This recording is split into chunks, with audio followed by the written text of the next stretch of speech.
Welcome to Sci-Chat Mindset.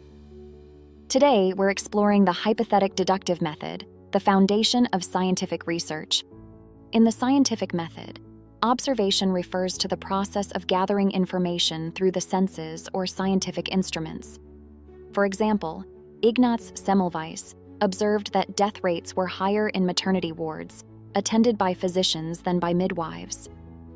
A hypothesis is a tentative explanation or prediction that can be tested through experimentation or observation.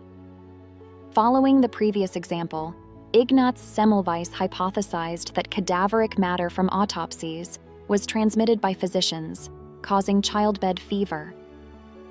A prediction is a specific statement about what will happen in the future based on a hypothesis. If physicians washed their hands, Semmelweis predicted that death rates would decrease.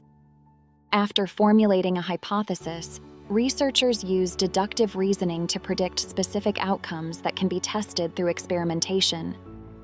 The results of the experiment can then confirm or refute these predictions. Deduction is a reasoning process that involves drawing specific conclusions from general principles or premises.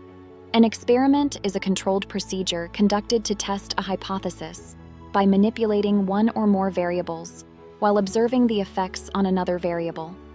It aims to establish cause and effect relationships and generate reliable data to support or refute scientific claims.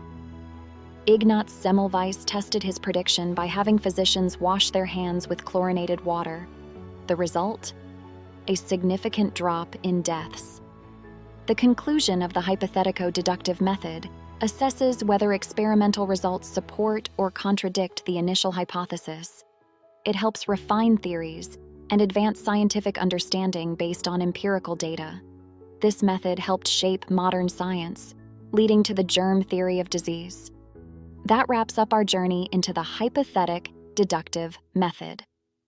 Remember, science thrives on observation, hypothesis, and testing. If you found this helpful, don't forget to like, subscribe, and hit the bell icon for more exciting science tutorials on Sci-Chat Mindset.